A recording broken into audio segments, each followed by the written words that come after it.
we begin, I pledge allegiance to the flag of the United States of America and to the republic for which it stands, one nation, under God, indivisible, with liberty and justice for all. We will now observe a moment of silence.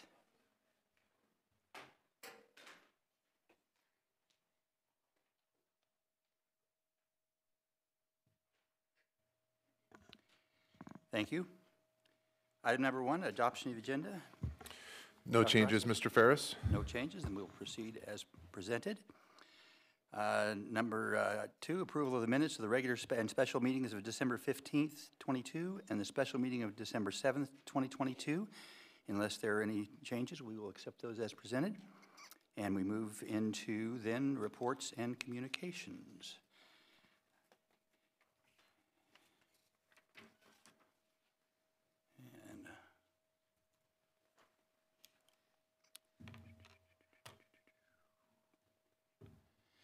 First, we will start with our student members report. Regina.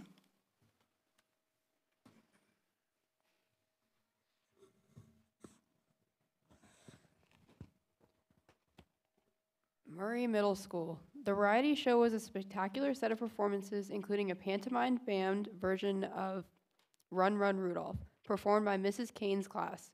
The audience demonstrated their appreciation when they gave a standing ovation and waved their phone lights for the final student number, My Way. With the new semester underway, students are selecting their enrichment advisory, and teachers will create their interventions based on last semester's performance. Students will be recognized in their advisory with academic achievements including merit/honor roll 4.0 and perfect attendance. Students continue to make purchases with their points earned for positive behavior, and a few get to have pizza with the principal. Students also enjoyed the Spirit Day on Friday, New Year, New You, where everyone attempted a style that was different from their usual.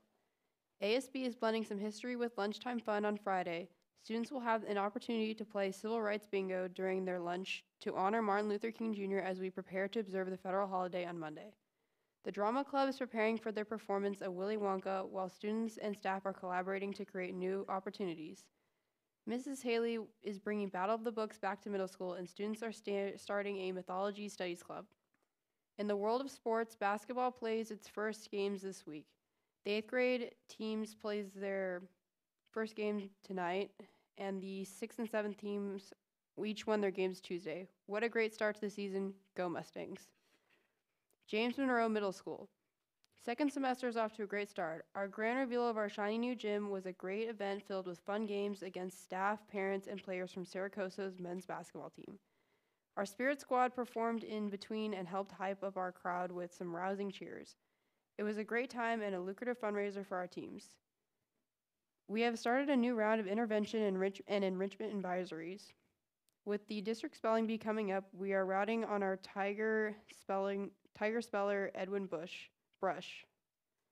He did an outstanding job at the school spelling bee before the break. We have made some safety improvements to our front office to reduce the amount of student traffic through the gate and provide some privacy for our nurses and students who are ill or see the nurse for pre-existing conditions. The biggest challenge so far has just been the rain and development of Lake Monroe on the track and field. Mesquite High School. We had a successful start to our third quarter here at Mesquite. We have had 3 graduates with a total of 19 graduates so far this year. In ASB, the third quarter is off to a busy start with Spirit Days and prom planning. Students are scheduling several fundraisers to raise money for prom, which will be April 15th at the USO building. Upcoming Spirit Days include Jersey Day and Love/Kindness Week. We are planning our first community for the third quarter on Thursday, January 19th. During our community, we will be honoring our honor roll students for the second quarter, as well as our Golden Dragon students. We will also be giving our seniors who are close to graduating their 30 more and out the door shirts to encourage them during their last classes at Mesquite. Sherman E. Burroughs High School. We had a wonderful winter break, and students have transitioned into a new semester with the help of the counselors, teachers, library, and staff who facilitated textbook return and distribution, as well as scheduling issues. Students are excited for a new semester, and on the 13th, we had a final Friday. Rally week will be from the 23rd to the 27th. The winter sport rally on the 27th will recognize the winter sports. and the KOH dance will be on the 28th. The theme of the week is road trip and will include spirit days such as Road Trip Fit, Texas Country versus Cali Country Club, Surfing in the USA, Jersey versus New Jersey, and Florida Friday. The KOH court has already been voted on, and as graduation is approaching, the senior class voted on their class flower, song, and motto. Wrestling, soccer, and basketball have been hard at work with league matches as the winter sports season comes to an end. Robotics also made it to the state championships and will be competing in San Luis Obispo on March 4th.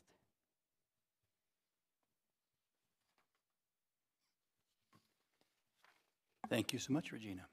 Next brings us to reports from members of the Board of Trustees. Anyone have anything to share? Then we move to item 5, which is 4. Oh, I'm sorry. 4, yes. No, there we go. Superintendent's report. Thank you. That would be it. Thanks, Mr. Ferris. Good evening, everyone. Month 4 enrollment is 5,045 students. Last year this time we had 4,949, so we're up 96.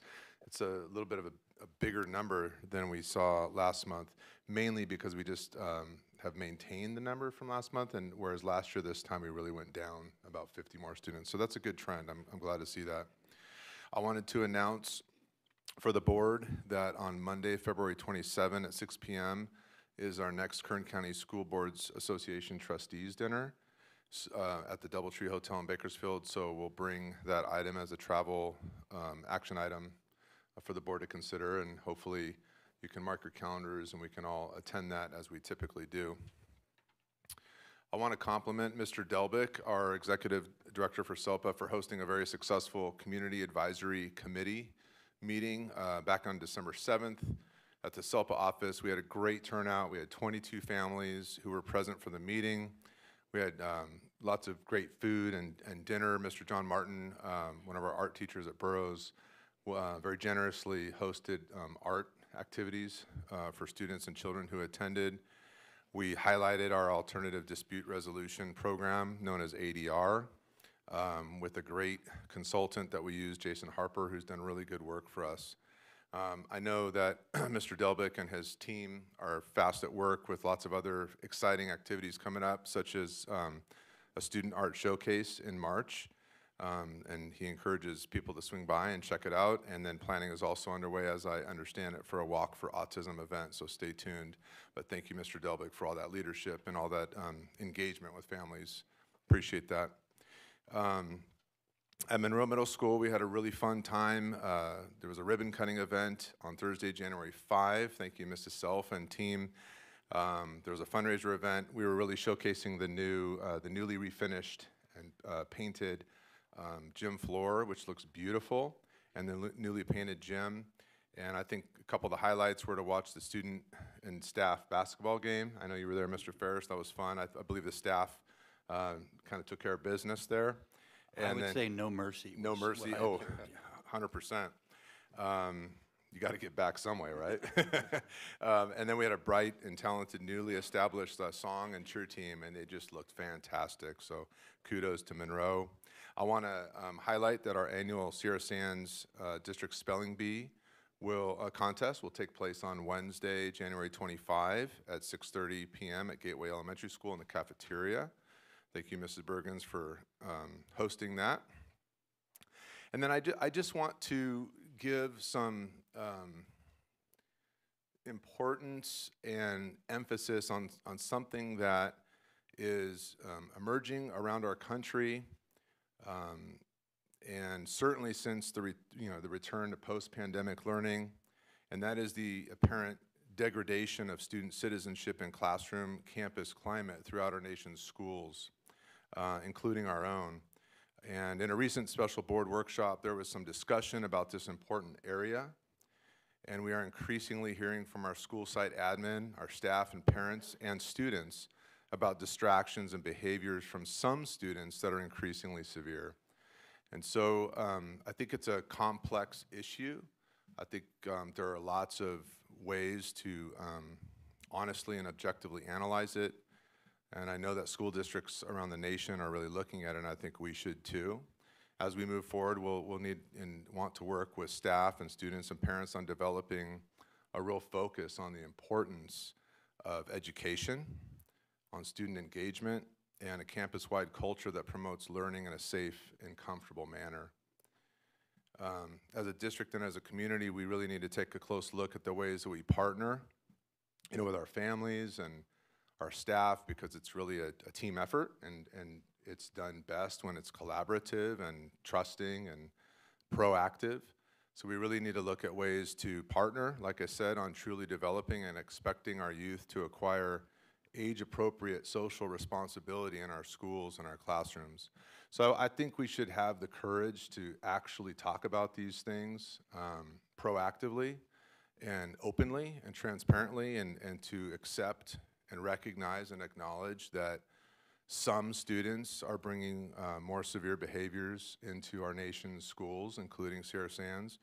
And I think we need to work together and collaborate and be proactive and honor the greater good of education and honor the greater good of all students, always with a respectable focus on every individual's access and every individual's right to get an education, but also keeping in balance, how things stay round and how things work, and how staff and teachers and staff and admin can really execute and perform the way that we expect them to perform. So I wanted to give some airtime to that, and to encourage all of us to have the courage to actually work together.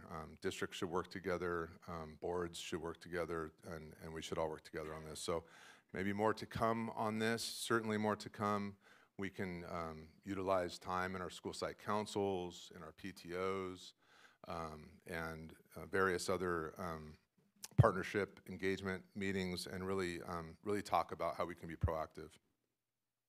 And on a last note, I think that probably most people in the room here this evening saw a communication that I sent out in the early afternoon to all staff. I will be sending out a communication to the community tomorrow afternoon, and I won't go into much detail because I think the correspondence really says it all, but I've been deeply honored to serve and to make all of my best efforts to bring a positive impact to all the students with whom I've come in contact since August of 1996. I see some in the audience tonight, and it's a very heartfelt expression. And although I was never looking to leave, and I was, and in this case still, I've accepted a call to serve in the Kern County Superintendent Schools Office, specifically to accept the position of CEO for schools, Self-Insured Schools of California. We call it SISC, and that would be starting on July 1. So I just want to express my sincere gratitude to my colleagues and friends for all their great work, and especially to the board for entrusting me to lead since 2019 as superintendent. It's been more than a pleasure, and I wish I had more time. I'm certainly not leaving anything at all. I'm going to something, and I just can't thank the board enough for making that choice and entrusting me, and I hope that you found my service to be of benefit. So thank you very much. I guess thank you. We do appreciate the service that you have provided to Dr. Ostash, and I know many of us had heavy hearts, but also rejoicing in what you're going to, and we know this is the way the world works sometimes. So thank you for the report, and we will move on to Educational Administration, 6.1, approval of Sierra Sands Unified School District 2022-23 School Accountability Report Cards. Dr. We still have them. Did I? Yeah. Oh, I'm sorry. Yeah. I He just threw us skated for a right loop over there, there, yeah. So, yep, yes. If I said this whole thing didn't throw me, it would be a lie. So let us stay there. I apologize to our union representatives because I believe we have reports from them next. Report to the Board of Trustees about Desert Area Teachers Association.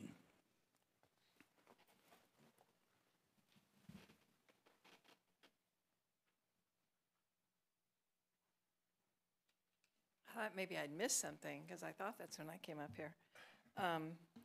Okay, good evening, Dr. Ostash, the board, community.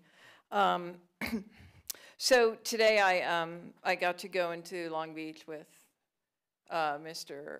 Ald, I get your names confused, and to the governor's conference.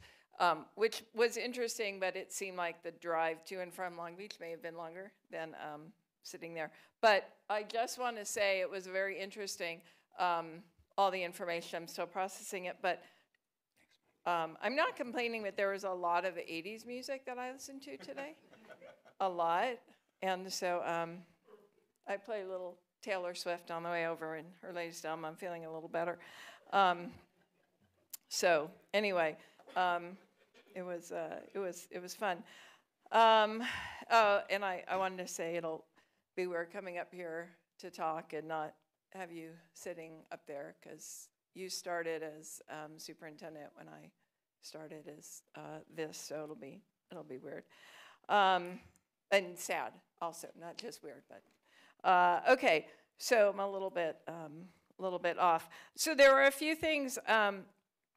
I have members talk to me a lot, and we had a site visit at Burroughs this week, and I have people emailing me, and there's kind of the same thing over and over that I'm hearing. So I thought I would share that with you. So one of the things, and this is at secondary, and I recognize secondary and elementary have different details. So things look a little bit different at the sites. In secondary, teachers can sub on their prep. It's a choice, and some teachers like doing that, right? They don't mind because you can have comp time when the site recognizes what our contract says, which is that we get to have comp time if we sub. And so some people like that because they can bank some hours and go do things when they need to. And a lot of us teachers don't, right? Because we work long days and the prep is in there so that we can prep and get ready, and going off to another classroom is distracting, and it takes away from us, from our attention on the students and from what we're about to teach. So some teachers are feeling pressured. It doesn't help. It doesn't help to have our site admin go in and sub. We have a serious sub shortage. It doesn't help when our site admin is subbing in the classrooms. It doesn't help us because we need admin doing admin things. And so I don't know what the solution is. I have an idea for what the solution could be, and maybe if we called on, if we called on site admin as a last resort and maybe looked elsewhere to fill in, that might be helpful. Work hours. We all work beyond our contract hours. If you are a teacher, you are working beyond your contract hours. We all know the job cannot be done. The job as it is cannot be done in the time that we are given. You can't. I can't give a test and then tell the next class coming in, you guys like read or something because I'm going to grade. It cannot be done. And we're okay with some of that, but it seems that every year we get more and more put on us. And to feel some kind of pressure, to be expected to do stuff outside of our work hours, training or what have you, is just wrong. Also, adjunct duty.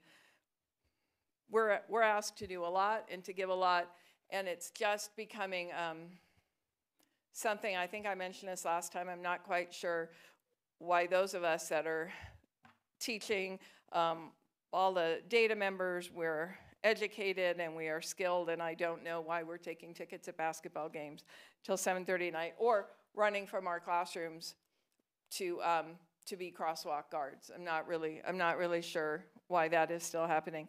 And then I agree that we need to work to the greater good of students. I absolutely agree. And I've always said that we all agree, everybody in this room, right, is our whole goal is to give our kids the best we can. And then we start getting a little bit, our differences come in on what exactly that looks like. So from where I'm standing, I think what we need to do is maybe back off a little bit on the relentless drumbeat of testing, and then maybe trust the experts, which are the teachers that you all hire to put in the classrooms, the people that are there every day, in whatever capacity you're working, right, when you're in data, whatever capacity you're working with those students day after day after day. You know things that other people don't know because you're the people in there day after day dealing with the students, and I think we need to start recognizing that we are the experts, and we know I might have the same, teach the same subject, the same class, 4th and 5th period, and it's different depending on my students and what's going on, and I cannot teach the exact same thing because they're human beings in front of me and things change. And I know I can't rush this class, right? This class is good at this and I need to slow down over here. So I think that, I think we need to start recognizing that, that we know what we're doing and believe in us a little bit more. Thank you. Thank you. Brings us to the report of the board by the California School Employees Association. Have a representative?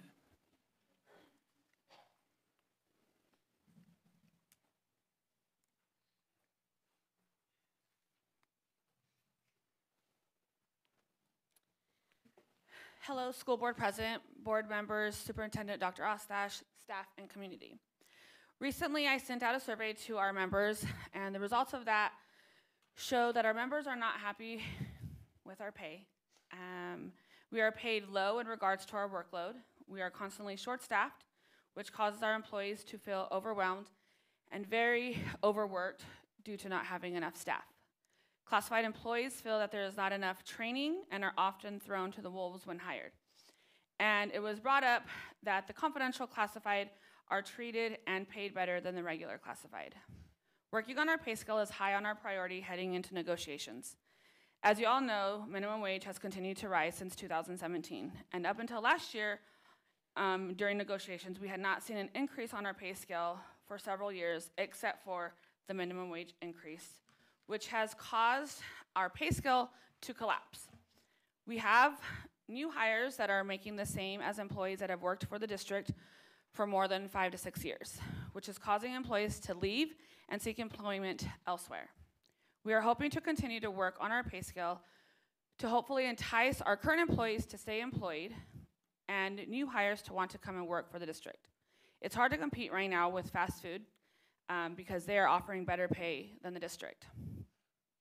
We have contracted out many field trips and athletic trips to KCOS, which has cost the district thousands of dollars, which could have been put to better use. If we paid our classified staff better, more people would want to come and work for the district and stay working for the district. As of right now, we have roughly 26 vacancies, which have been hard to fill due to our pay. We have seen lots of issues in our transportation department, and we've had to cancel transportation for our gen ed routes recently. We currently have 9 drivers and 12 routes. Though we are not obligated to transport gen ed students, our families desperately depend on it to get their students to and from school due to not having reliable or transportation at all, and or are at work when school starts. CSEA looks forward to working with the district to help find a solution to help better serve our student population and our community, and to continue the work in also helping out your hardworking classified staff. Thank you. Thank you. That brings us to communications from the public. The board will provide time during the discussion of each agenda item for members of the public to comment. But at this time, members of the public may address the board items that are not on the agenda. Comments should relate to items of public interest within the board's jurisdiction. The law prohibits the board from taking action on items that aren't on the agenda. If appropriate, your comments will be referred to staff for response. When addressing the board, please state your name at the podium and limit your remarks to 3 minutes. In accordance with the board bylaws, the board will limit the total time of public input to 30 minutes. Those wishing to address the board beyond that 30-minute time limit may do so at the end of the scheduled meeting agenda. So I now open public comment. Hi, my name is it working? Can you hear me? Okay. Hi, my name is Alex Quinn and I live at 1344 South Gateway. This is my 6th year with the district, and I can remember at my orientation, there were 50 plus teachers being onboarded. Ernie Bell was walking around talking about how the warm climate of Ridgecrest didn't really matter, and it was the relationships that were gonna keep people here in Ridgecrest and at Sierra Sands. But the next year, another 50 plus teachers were onboarded. It seems like every year we're struggling to keep positions full. At Fowler, I'm a teacher at Fowler, we have 535 students. I don't know about you, but without a lot of context, that seems like a lot of children in one place. 535. It's hard to imagine 535 children, and it sounds like one of those word problems, like if the teacher goes to the grocery store on the weekend to buy a class set of watermelons, how many kids are they gonna run into? It's 535. There are 24 TK students, and those are 4-year-olds, and we have 24 of them in one classroom. In kindergarten, we have 88 5-year-olds. That's about 30 in each of our 3 kindergarten classrooms. I've had a lot of bad teacher dreams about going into those kindergarten classrooms, and not because they're bad kids, but because there's 30 of them. I cannot imagine spending the entire day with 30 kindergartners, and I cannot imagine the emotional and mental endurance that is required to manage 30 tiny humans, let alone teach them their letter sounds. And you're asking that of our kindergarten teachers, to teach at their maximum class size and be effective. And I wonder when the last time our board members taught a class of 30 kindergartners. For comparison, we have 81 first graders split into 4 classrooms. That's 20 each. So to recap, that's 88 kinders in 3 classrooms with 30, and we have 20 first graders in each classroom. And for honorable mention, we also have 104 fifth graders. I really love that there's a new school site being built for Richmond, and I won't pretend to understand the complexities of the school district's budget, but when we have an elementary school with 112 TK and kindergarten students, I do wonder what the school district and the school board are doing about class sizes. And when we're onboarding 50 plus teachers a year, I wonder what our school board is doing to retain teachers. The key word here is to retain. When we're building new school sites like Murray and Richmond, I wonder why our financial resources are not being allocated into our human resources. This district's teachers are overworked, and this is not taking care of your teachers. Many teachers are confused about why we and our students and the future of our community have been and are continuing to be neglected, myself included. Thank you. Thank you.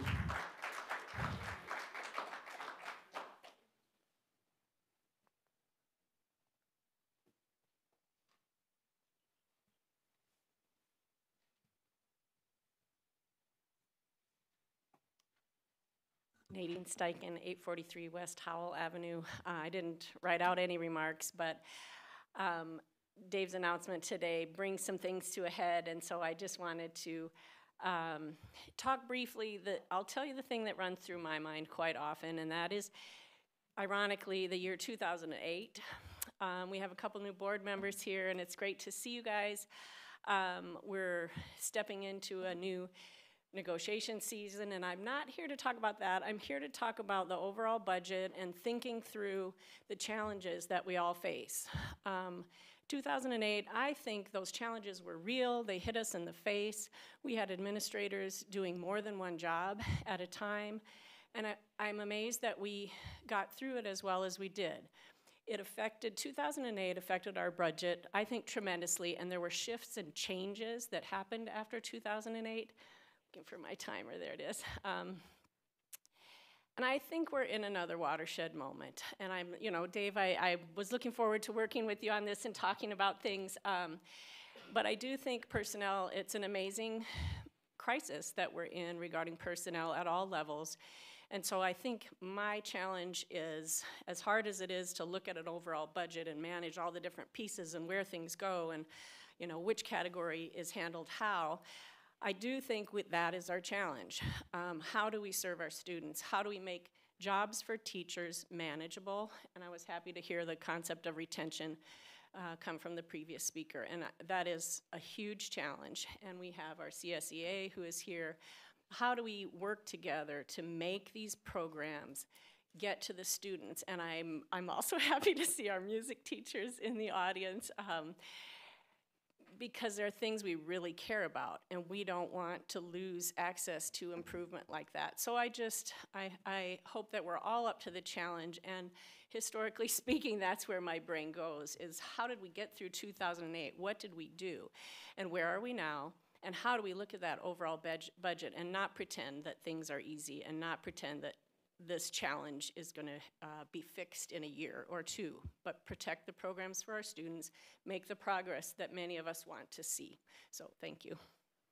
Thank you.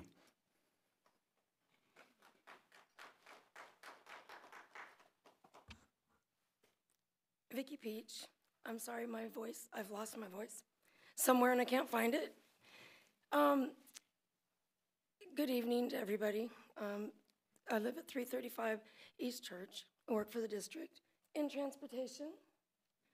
So it's a big concern. One, I'll tell you, we do have 3 people that are in training. I am one of the state certified behind the wheel trainers. I'm working on 1. I'm the only trainer working right now. Ellen is busy, my supervisor, trying to maintain a route and do her duties as manager. We are hurting bad. I've been working 12-hour days. I got no real contracted breaks because as soon as I'm done I'm on the clock at 5:15. By 11 or 9:30, I'm hauling butt to get to my trainee. I'm training until 1 o'clock. I have to be back on my bus to be over at Monroe. It's getting hectic. The problem I see is that this was a professional job that had a professional wage back then.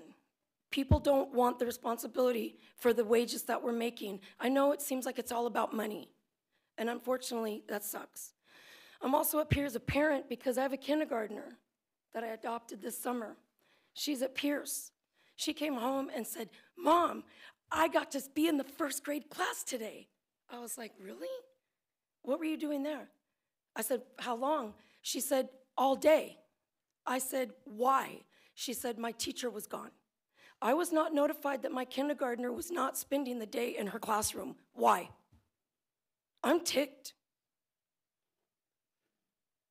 Even as a parent and as a district employee, I should know where my kid is at. Something needs to be done, you guys. Thank you. Any other? If not, we will close public comment and go to educational administration. Approval of Sierra Sands Unified School District 22-23 School Accountability Report Cards. Dr. Savko. Good evening, President Ferris, members of the board, Superintendent Dr. Ostash, staff, and community. Since November 1988, state law has required all public schools receiving state funding to prepare and distribute a school accountability report card. The purpose of the report card is to provide parents in the community with important information about each public school. State law requires that the SARC contain all of the following: demographic data, school safety and climate for learning information, academic data, school completion rates, class sizes, teacher and staff information, curriculum and instruction descriptions, post-secondary preparation information, and fiscal and expenditure data. School report cards must be updated annually and published by February 1st. Education Code 35256 requires the governing board approve all district school accountability report cards and evaluate the data contained in the SARCs as part of the board's regular review of the effectiveness of the district's programs, personnel, and fiscal operations. The most recent versions of the SARCs were posted today, and they're on our district website under curriculum and instruction. With SARC information posted on the district website, the cost of wide distribution has been eliminated.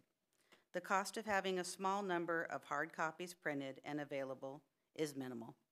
It is recommended that the board approve all district school accountability report cards for the 22-23 school year as presented. Second. It's been moved and seconded. Any questions or comments by board members? Any questions or comments from members of the public? If not, we'll call for the vote. All in favor say aye. Aye. Opposed? It is unanimous. That brings us to 6.2, approval of BCBA MOU with the Comprehensive Unique Behavioral Services. Mr. Delbeck. Good evening, President Ferris, members of the board, Superintendent Ostash, members of our community. It is kind of an off day, so I'm off most of the time. I'll try to keep this going. For the safety of students and staff and to ensure all students all receive a free and appropriate public education, or FAPE, as mandated by the Individuals with Disability Educational Act, IDEA, Sierra Sands School District employs a full-time board-certified behavior analyst, BCBA. BCBA are healthcare professionals who study the behavior of children and adults and create plans to improve or change problematic behaviors. BCBAs perform functional behavior assessments, or FBAs, to determine the function of a child's behavior, i.e. work avoidance or attention, and create behavior plans based on each student's individual needs. They often work with students who have developmental disabilities, brain injuries, emotional control, social or behavior issues. BCBAs also supervise our registered behavior technicians, RBTs, to ensure all students' safety and access to their curriculum. Sierra Sands in-house BCBA resigned on January 3rd, 2023. There is a need for Sierra Sands to contract for a full-time BCBA to be used in special education classrooms. Since this BCBA will not be an employee of Sierra Sands, we will enter an agreement with Comprehensive Unique Behavioral Services, or CUBS, which will provide a 30-hour-a-week BCBA for the remainder of this school year while safeguarding the interests of the district. The cost to the district for these behavioral services for the remainder of the 22-23 school year will not exceed $62,000. This will be paid out of the special education budget. It is recommended that the board approve the contract with Comprehensive Unique Behavior Services as presented. Move the recommended action. It's been moved and seconded. Any questions or comments by board members? Any questions or comments from members of the public? If not, we'll call for the vote. All in favor say aye. Aye. Aye. Opposed? It is unanimous. That brings us to 6.3, approval of contract with Maxim Healthcare. Mr. Delbeck. Thank you. Yeah, background information. According to state and federal laws and regulations, school districts are required to assess students who have been referred for special education services in all areas related to the suspected disability. A student must be assessed when first referred for a suspected disability, then considered for reassessment at least once every 3 years after qualifying for special education. After the parent or guardian signs the consent for assessment plan, the district has 60 days in which to complete the assessments and hold an IEP meeting to discuss the student's eligibility. If the student qualifies for special education services, the district must provide those services in accordance to the student's individual education program, or IEP. According to the School Board News, schools all over the United States are experiencing severe shortages of speech pathologists. This shortage is due in part to the limited number of openings in graduate programs and the increased need for speech and language pathologists, or SLPs, as their scope of practice widens, the autism rate grows, and more therapists retire. School districts are feeling this shortage the most. On January 4th, Sierra Sands had one contracted speech therapist leave our district. To accommodate the speech needs of our students, the district will contract with Maxim Healthcare to provide an additional teletherapist at several district schools. The full-time speech and language pathologist will work at the following sites: Gateway Elementary School, TK through 5 State Preschool throughout the district, Murray Middle Schools, and Burroughs High School. Grades 9 through 12 grade speech services are scheduled to start for the students January 17th, 2023. The district will contract the services for one full-time speech and language pathologist with Maxim Healthcare The therapy is provided by a licensed speech therapist qualified in the state of California.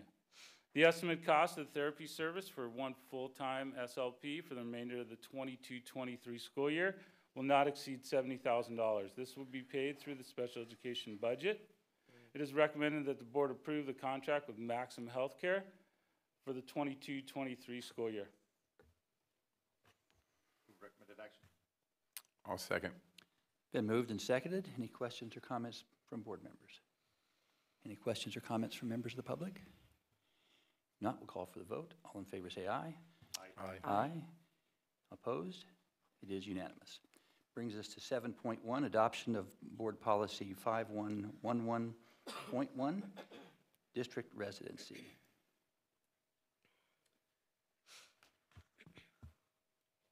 Mr. White. Good evening, President Ferris, members of the board, Dr. Ostash, community members, and staff. My name is Kevin Wyeth, Coordinator of Student Support Services, and I'll be presenting Board Policy 5111.1, District Residency, for adoption. And this is the second reading of it. The Coordinator of Student Support Services has reviewed the selected board policy as a result of recommendations from the California School Board Association Policy Services. All proposed policy revisions reflect recent changes in applicable state and/or federal laws and regulations. Although Administrative Regulation 5111.1 District Residency was adopted previously by the Sierra Sands Unified School District, the accompanying board policy 5111.1 District Residency was not adopted. This would reflect the following information. Procedures to facilitate the receipt and verification of student proof of residency, investigation of residency, appeal of enrollment denial, and then the enrollment not requiring district residency. The financial implications are none, and it is the superintendent's recommendation to approve the adoption of board policy 5111.1, district residency as presented. Move the recommended action. Second. It's been moved and seconded, and this is the second reading, and so therefore the adoption. Any questions or comments from board members? Any questions or comments from members of the public? If not, we'll call for the vote. All in favor say aye. Aye. All opposed? It is unanimous. Brings us to 7.2, approval of revisions to board policy 1312.3, uniform complaint procedures. Mr. Auld.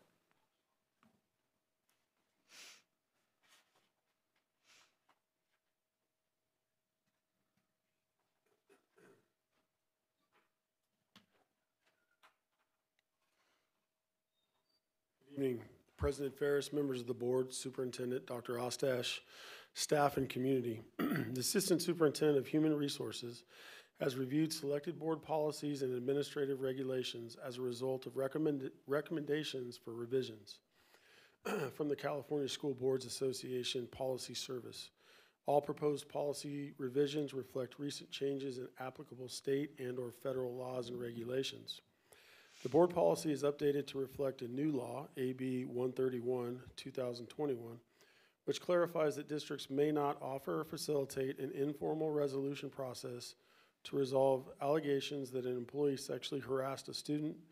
It adds item number 3 to the section regarding non-UCP complaints, that any complaint alleging that a student, while in an education program or activity as specified, was subject to sexual harassment as defined in 34 CFR 106.30, be addressed through federal Title IX complaint procedures. And it clarifies in item number 5 that complaints alleging a physical safety concern that interferes with the free, appropriate public education is a non-UCP complaint.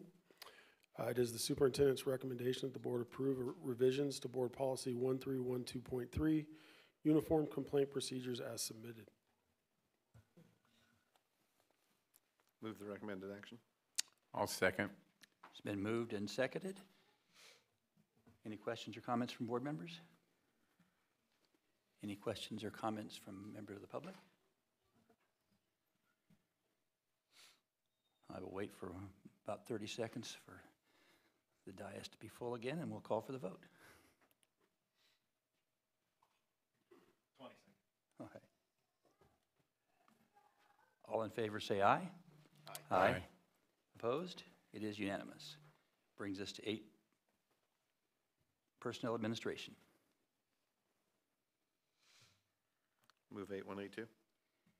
8.1 and 8.2, certificated personnel and classified personnel have been moved. Do we have a second? Second. Been moved and seconded. All in favor say aye. Aye. Aye. Opposed? It is unanimous. Brings us to 9, General Administration Report to the Board. Nature of resolution of complaints with regards to deficiencies related to instructional materials, emergency or urgent facilities conditions that pose a threat and health and safety of pupils and staff, teacher vacancy or misassignments as required by the Williams Act. Have we had any findings? So do we want to accept it and move on, or do we want our new board members to sit through the reading of the header material? So just as a history, what this Williams Act is a response to was a lawsuit many years ago about a number of schools having concern that they were short on facilities and educational materials. The settlement required this report to be done on a regular basis.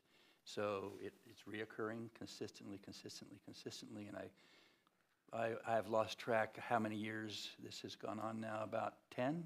Is that about right? And we have never had a single report in those 10 years of deficiency.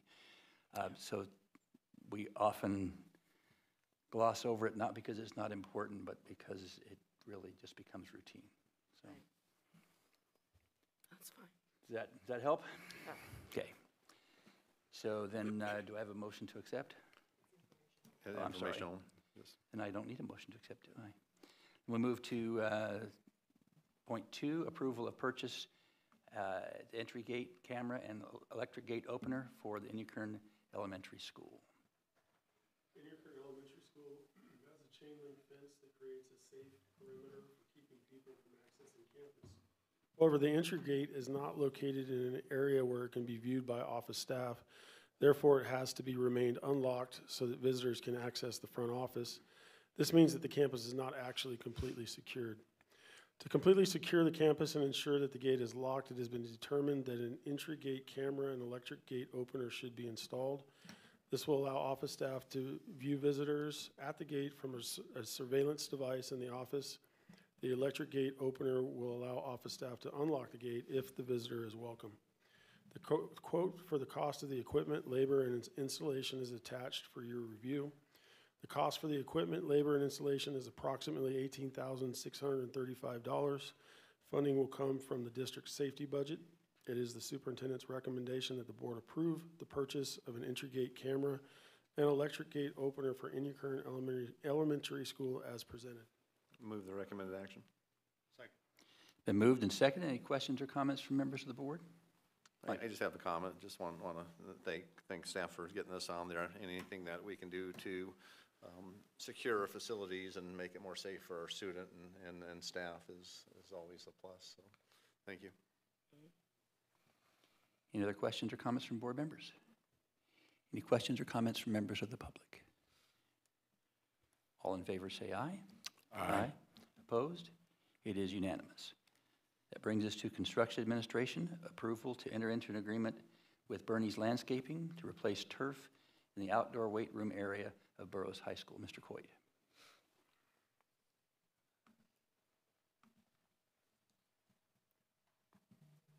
President Ferris, members of the board, Superintendent Dr. Ostash, staff, and community. Burroughs High School has an outdoor weight room near the gymnasium. The turf that serves as flooring for the space is worn out and beyond repair. This is becoming a safety risk for students who use the area. The California Uniform Public Construction Cost Accounting Act, CUPCA, is legislation that was enacted in 1993 to promote uniformity of bidding procedures in construction work performed or contracted by public entities. The district opted into CUPCA in 1994 via board resolution. Under CUPCA, public works projects in the amount of $60,000 or less can be performed internally by negotiated contract or by purchase order. The district requested and received quotes for the project. Bernie's Landscape provided the lowest quote. The quote includes demolition and removal of existing turf, installation of 1 1/4 inch fall protection pads, and installation of turf. The financial implications the quote received was for $31,520. Funding for this project will come from the BHS Athletic Director Supply Budget. It is the superintendent's recommendation that the board approve an agreement with Bernie's Landscaping to replace the turf in the outdoor weight room area at Burroughs High School as presented. Move the recommended action. I'll second. It's been moved and seconded. Any questions from board members, comments? Yeah, only question I have, is this something that was on our agenda recently that got pulled and is back, or have we just replaced it No, it's frequently? It's back again, yes. Okay, so we haven't done this in the last year. Okay, great, thank you. Any other questions or comments from board members? Just comment. Mike, It's always nice to see local talent get some of our projects. Any questions or comments from members of the public? All in favor say aye. Aye. Aye. Opposed? It is unanimous. Brings us to 10.2, approval of resolution 2223 to enter into an agreement with Elite Modular to extend a lease agreement for 2 relocatable classrooms at Richmond Elementary School pursuant to Savannah School District's district-wide contract number SSPU number 4004, 2020-21. Mr. Coit. The district experienced earthquakes in 2019 that seriously damaged the Richmond Elementary School campus. To move to the Richmond Elementary School staff and students to the VWIG Adult Education Center site, it was necessary to lease 2 relocatable classrooms from Elite Modular. The lease was for 3 years. It is now necessary to extend the lease agreement. Pursuant to Public Contract Code Sections 10290 and 10298, the governing board of the school district may, without competitive bidding, contract with suppliers that have awarded contracts, master agreements, multiple award schedules, cooperative agreements, or other types of agreements with state agencies that leverage the state's buying power for acquisitions authorized under specific sections of the California Public Contract Code. District staff received and reviewed a proposal from Elite Modular for a 3-year extension to the current lease agreement. The proposal incorporates the terms and conditions established by the Savannah School District-wide contract number SSPU 4004, 2020-2021. Approval of the resolution will enable the district to contract with Elite Modular pursuant to the terms of the piggyback contract as permitted by the California Public Contract Code. Although the agreement is for 3 years, the district can terminate sooner if necessary. The financial implications, the quote received from Elite Modular for the 3-year extension is $54,235.80. Dismantling and returning fees, $18,494.20, and for a total of $72,730. This will be funded by Fund 25 developer fees. It is the superintendent's recommendation that the board adopt Resolution 2223 and enter into an agreement with Elite Modular to extend the lease agreement for 2 relocatable classrooms at Richmond Elementary School pursuant to the Savannah School District's district-wide contract number SSPU 4004, 2020-2021 as presented. Move recommended action. I'll second. Been moved and second. Any questions or comments, board members? Questions or comments from members of the public? All in favor say aye. Aye. Aye. Opposed? It is unanimous. Brings us to 10.3, approval of contract for Bookman and Woody Electrical Company Incorporated for a bid number 160000 Site electrical for the DOD OLDCC Richmond Elementary School replacement project. Mr. Coit. In November 2022, the district was awarded a grant from the Department of Defense, DoD Office of Local Defense Community Cooperation, for the construction of a replacement Richmond Elementary School. On October 18th, 2022, the district issued a notice inviting bids for the site electrical project. The district received 2 bids for site electrical. Bachman Woody Electrical Company submitted the lowest responsive bid and is able to obtain a performance bond for the amount of the bid. The construction management firm Colombo Construction Company recommends that the district award the contract to Bachman Woody Electric Company, Inc. The bid amount for this bid package is $8,523,800. It is the superintendent's recommendation that the board approve the contract with Bachman and Woody Electrical, Inc. for site electrical for the DoD OLDCC Richmond Elementary replacement project as presented. Move recommended action. Second. Been moved and seconded. Any questions or comments from board members? So this item probably has the highest dollar per character ratio with the backing material that's here that I've seen in a while. I guess, first of all, I trust Colombo. I know that they do a great job for us, but I'm kind of scratching my head a little bit on this because it says do site electrical work, here's $8 million. And there's really there's nothing in here that gives me any understanding of what that's for other than site electrical work. I don't know if anybody else has any concern about that, but I guess I'm puzzled why there isn't a better description of what it is we're buying for $8 million here.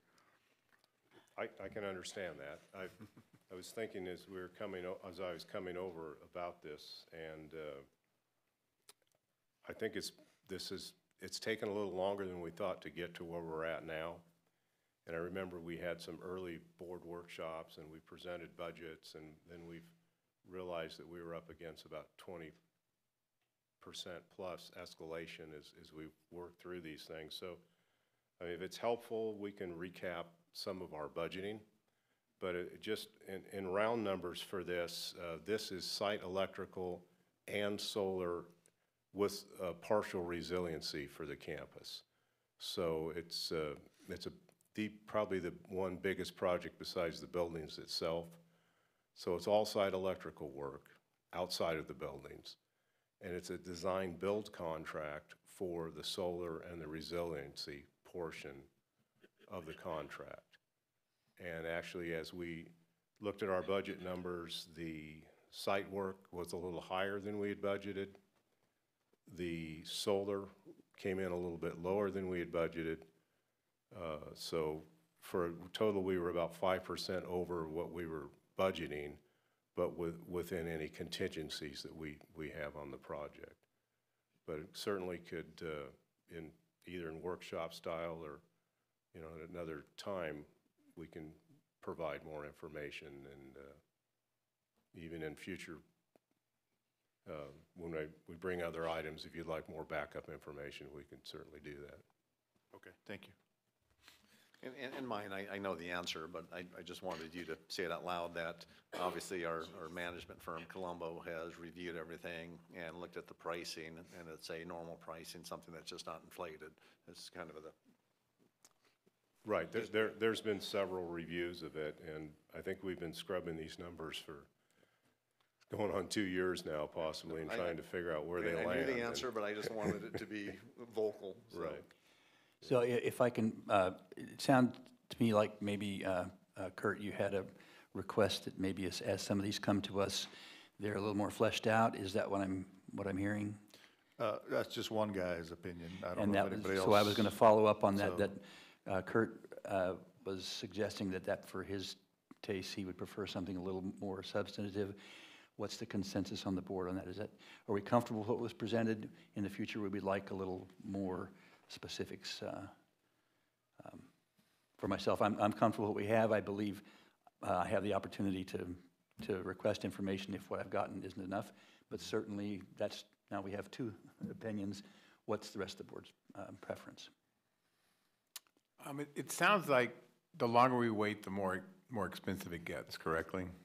That's true. Yeah, so That's it been sounds our like, experience. so it sounds like, we're up against a budget crunch where prices flying up, and so I understand kind of where you're coming from. But I do like to see what we're getting $8 million for. I understand that, Mr. Rockwell. So, Mary, do you have Yes. Mike? And in my mind, I just want to make sure our experts are looking at it, because some of that stuff, you look at it, and we're not construction experts, and I don't know what some of that entails. And as long as Colombo, Randy, you guys have looked at it, and everybody's given it the thumbs up, I trust my experts. So if I'm reading the board right, I think we're asking for a little more backup information so we make sure I have a good understanding of specifically what we're approving. I think, from my perspective, you said one thing that would have been very easy to have in here that, kind of made me feel a lot better was, the fact that this was within 5% of what was budgeted. That says to me that we did planning for what this was, and here it is, and yeah, 5% is phenomenal in this day and age. So that makes me feel a lot better. And like I said earlier, Colombo's awesome. I trust their judgment. But it just seemed odd to me that here was this action where we were wanting to spend $8 million, and then the backup material was one letter that said, hey, Colombo says we should spend $8 million with these guys. And that was it. It seemed, and so two things I think that would help. One is, that statement of, yeah, we were, kind of dead nuts on with the budget. And the other is, yeah, we've had workshops and we've gone through the budgets, but how long ago was that? And where would I go to find that information? So if I wanted to go and see, okay, site electrical was this, and this is how much we looked. It's hard to go find. So if it's easy to point us to it when these things come up, I think that would be nice. Like I said, all things considered, I'm with Mike. I'm going to trust Colombo until they give me some reason not to, and I've never seen it in the years that we've worked with them. So if I interpret for the group then, and you guys correct me if I'm wrong, we're like a little more substantive, but we don't want a book. Yeah, these guys. We don't want to slow the process down. Yeah, right? I almost hesitate to ask because I don't want to add any extra work, but I think that what I'm asking for is already there. Right. So it's just a matter of grabbing it and making sure we know where to find it. Because I don't think I ever would have found it if I'd have looked. Is there a sense that what we're asking for is understood, Randy? Yes, Okay. I think the challenge will be not to give you too much. Well, if that happens, then I'll complain about that too. All right. Mr. Ferris, can Yes. I amplify something? Hopefully this is on. First of all, thank you for the questions. This is a great discovery of information. And I just want to highlight something and compliment Pam and Randy on early on, because we don't have any solar in our district to date. And one of the things initially, there was some analytics and some back and forth, let's say, between the district and OLDCC, and we were able to provide really a strong argument for OLDCC, the federal funding, to actually fund 80% of the solar project. So part of the reason, this is a great opportunity for a public sharing of information, part of the reason the price tag is higher, for an elementary school is that solar projects are quite pricey. And I really want to compliment the team for really being proactive and assertive in culling the data and getting the information from like new state standards and such that really helped corroborate our package, our application package to OLDCC. So we're really excited to have our first solar project in the district funded at 80% by the federal government, which is one of the reasons why this the site electrical is so much more than we've seen in the past. And it's a good thing to highlight because I think it's 11.2, one of the future items is we're going to continue to look and seek ways to see if we can integrate perhaps some solar at other schools down the road, find the right funding, find the right model that would make sense. But I just wanted to highlight that it was great that you asked the question, Ms. Rockwell, and got it out because it ended up being a really big win for us to be able to have this increased scope of work, but approved at 80% funding. So hopefully, with the things sized right and such, it will actually represent an ongoing savings for the district because the solar will offset what we would ordinarily pay for a full-sized elementary campus. So it's a great capital investment up front, really nice follow-on savings for the coming, 25 years, which is a typical lifespan for solar. So this was a great discussion, and thank you to the board. Thank you. Any other questions or comments? I just want to comment that it is exciting to see that we're really getting actually rolling on this project with all that's bogged us down. It's good to see it finally happening. So thank you for your hard work on that. If there are no other comments or questions by the board, are there comments or questions by the public? All in favor say aye. Aye. Aye. Opposed? It is unanimous.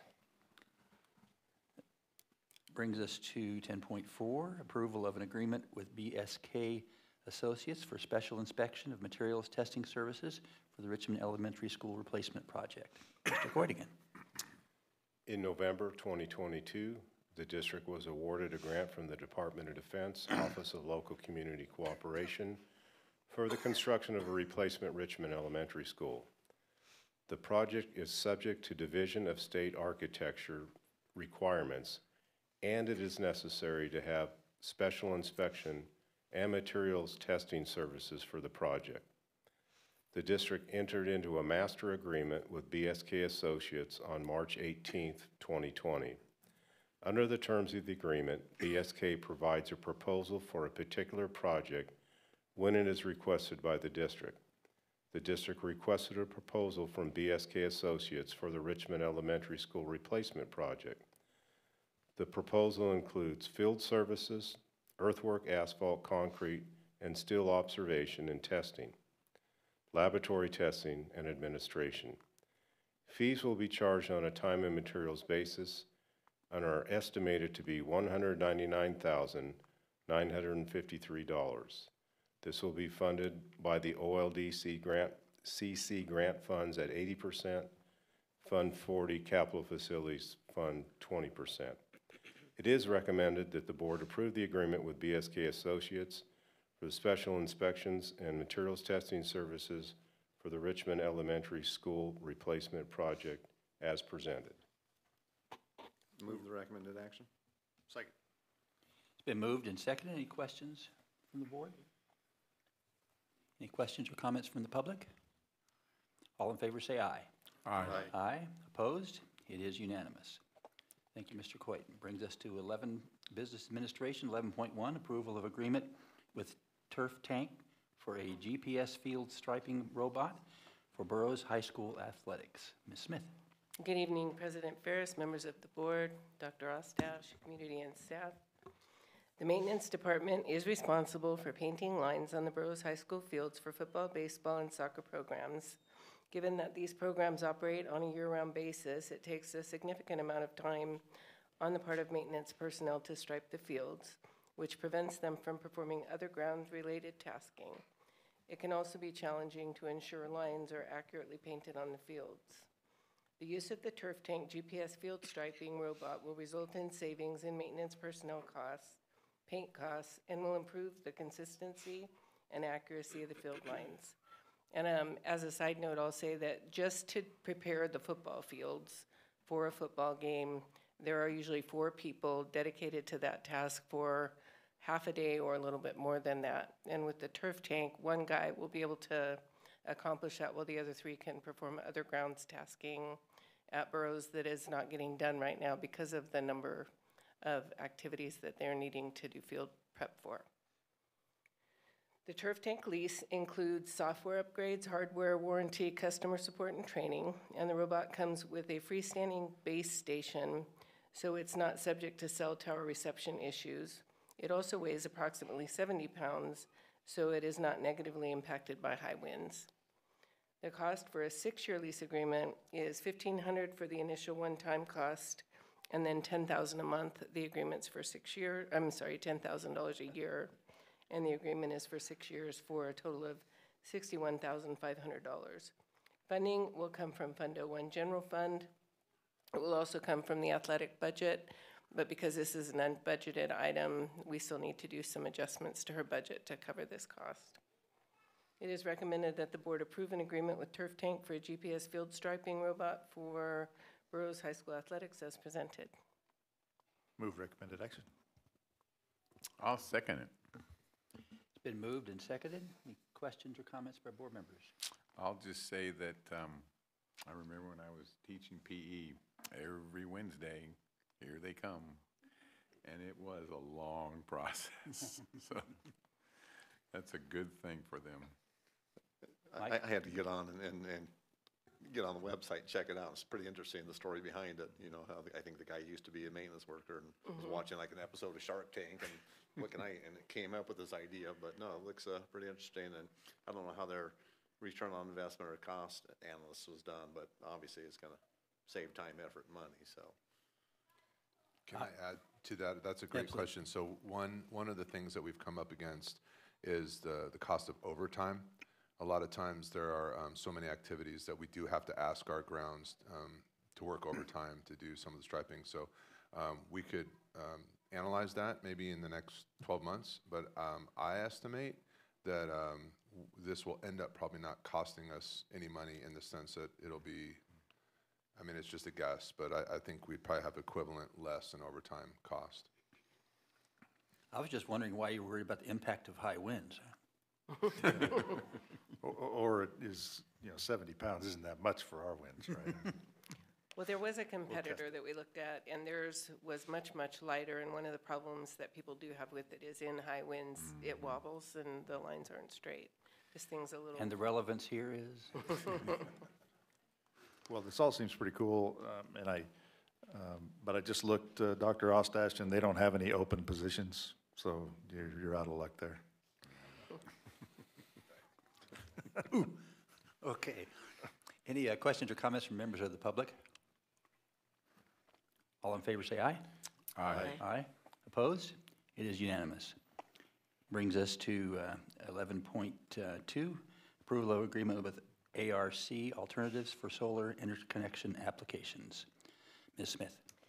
So I apologize for the length of this background, and I will try to summarize somewhat, but I felt it was important to get the nuance of why we feel the need to do this. So the California Public Utilities Company has created rules for how customers who do buy solar and generate excess energy get reimbursed for the energy that they have generated.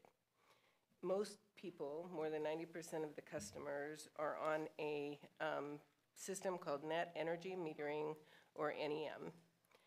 Under NEM tariffs, customers receive a credit for the excess generation that's exported to the grid during the time when it's not using the electricity, and then on a month-to-month basis, they get credited for that excess generation.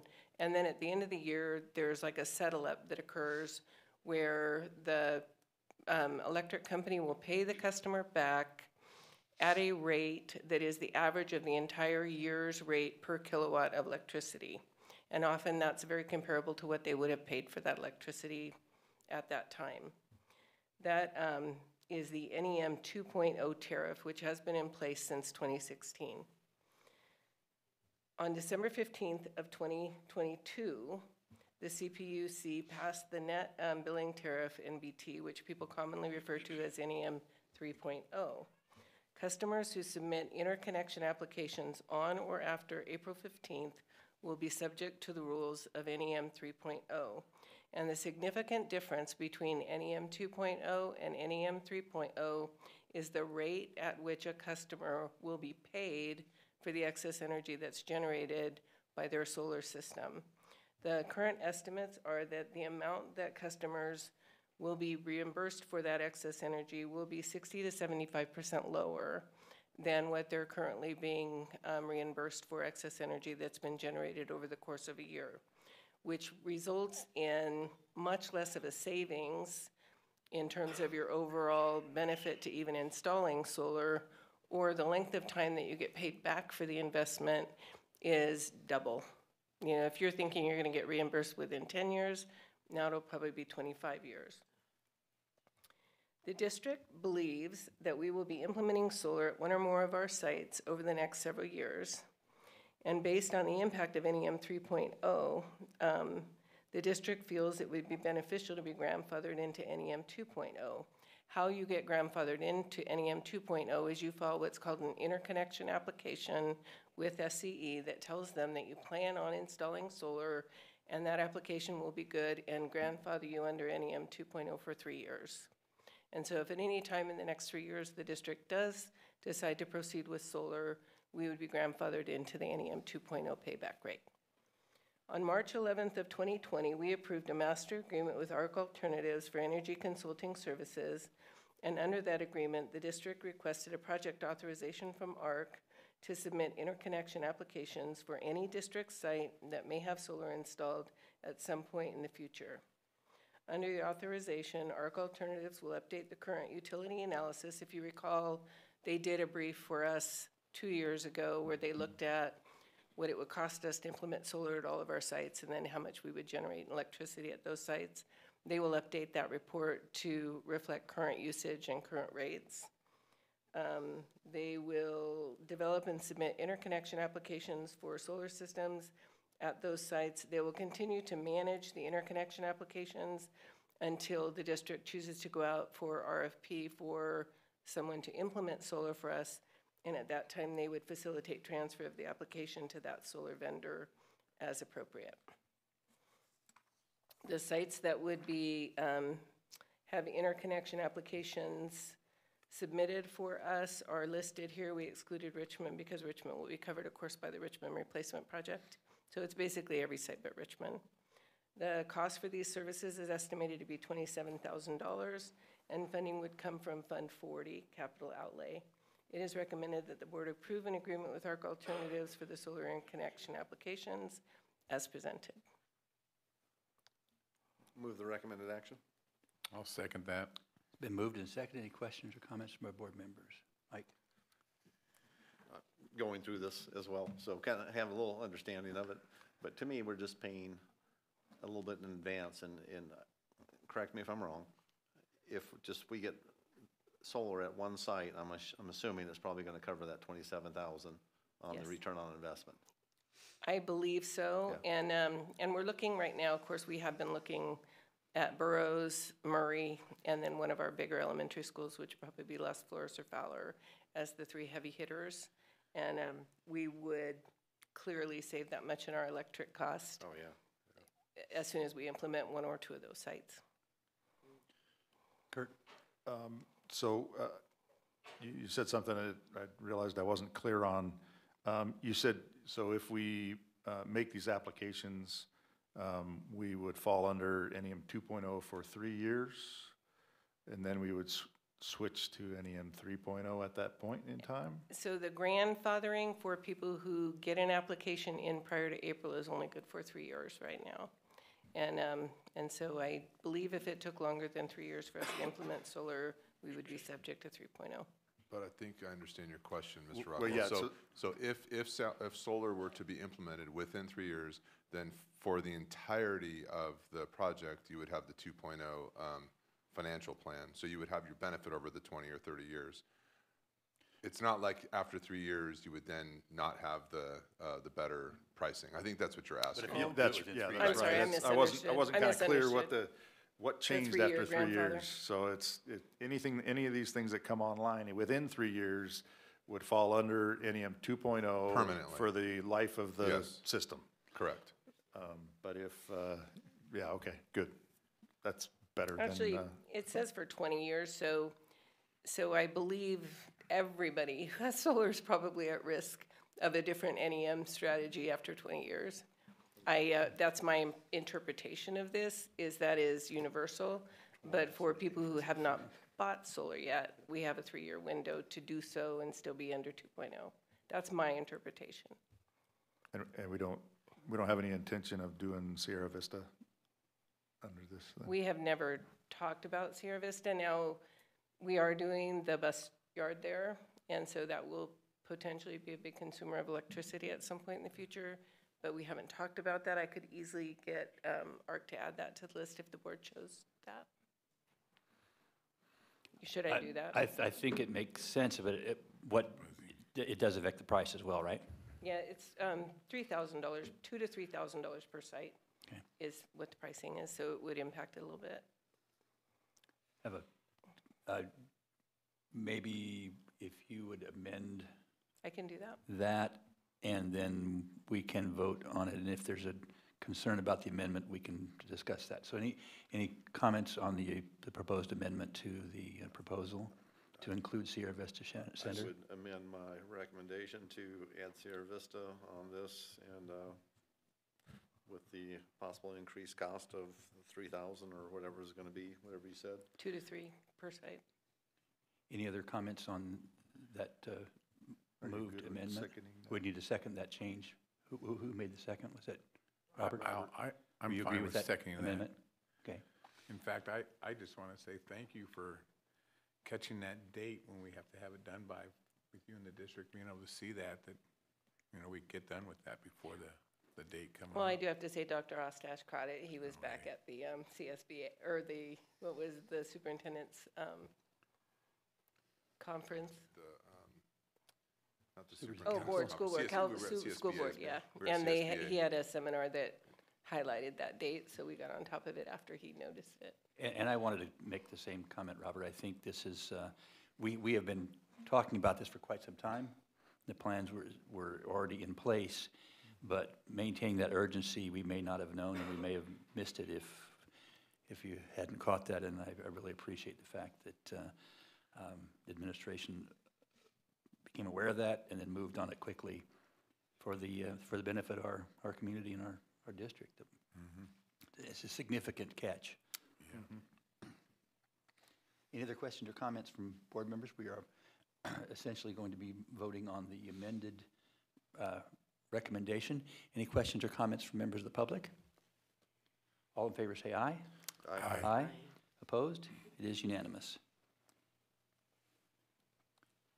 We will now temporarily adjourn the meeting of the Sierra Sands Unified School District Board of Education to conduct the meeting of the Indian Kern Schools Financing Authority Board of Directors meeting. The only thing on the agenda is the minutes, approval of minutes. So if there are no corrections, those will stand as approved. And we will adjourn the meeting of the Indian Kern Schools Financing Authority Board of Directors meeting and reconvene the Sierra Sands Unified School District Board of Education meeting and move into the consent calendar. Move the consent calendar entire. Second. Consent calendar has been moved in its entirety. Any comments or questions? Comments or questions from members of the public? All in favor say aye. Aye. Aye. All opposed? It is unanimous. That brings us to future agenda items. Yes, Mike, go ahead. Obviously, with the news from Dr. Ostash, I think we need to schedule a meeting or a workshop immediately. That's one of the most important duties that we fill. I don't know if you already have, if you already saw that. I yielded to you, sir, but that's exactly what was on my plate as well. So I agree.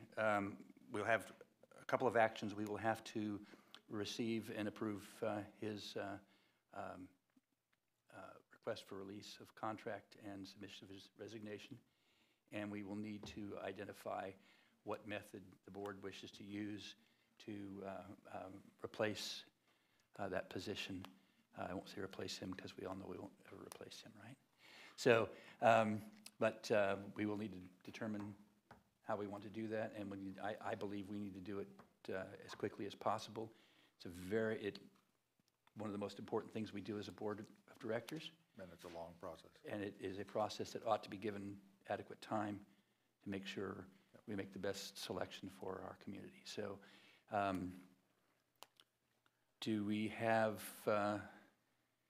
recommendations of what kind of timeline? I'm assuming the first step will be to receive this and then maybe decide what approach we want to take. Then after we make that decision, we will probably need to see about engaging whatever kind of assistance we want based on what approach we wish to take. Does that make sense to everybody else? Yep. So the first meeting then could happen fairly quickly. Yeah, it does, and since we have 2 new board members that haven't been through this process, I think we need to make sure there's a presentation to show the different processes that are available and what we've gone through in the past, so. Okay. I think that makes sense. Yeah. Okay. I would ask, do we push it a little bit? I'll be out until the 8th, so. I will be out next week as well. So we're thinking about exploring Monday the 13th. That work? Does Monday the 13th work for other board members? Oh, it's President's Day. So is there, let's not do Valentine's. My wife is fine with Valentine's Day. We could do it that day. Yeah, I ain't going there. Yeah.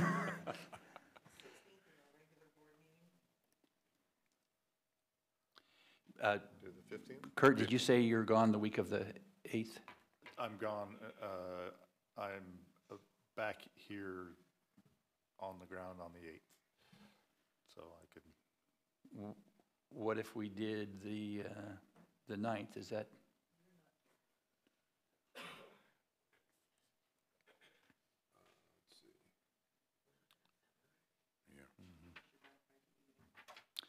Well, I tell you what, looks like it's going to be a little more complicated, so let's do a poll. And that way we can include more possible dates and come up with something that won't keep everybody here all night for us to go through our calendars. Any other future agenda items? Tar and feathering, maybe? Hey, wait. That goes without saying. I don't think we need to schedule anything special for that. We'll just do it. Yeah. I'm sorry, I said we don't have to schedule anything special for that. We'll just do it, and probably multiple times. Yeah, okay. All right, then that brings us to adjournment. We will adjourn. We thank everyone for attending tonight, and the next meeting of the Board of Regular meeting will be on February 16th in these chambers. Thank you for coming.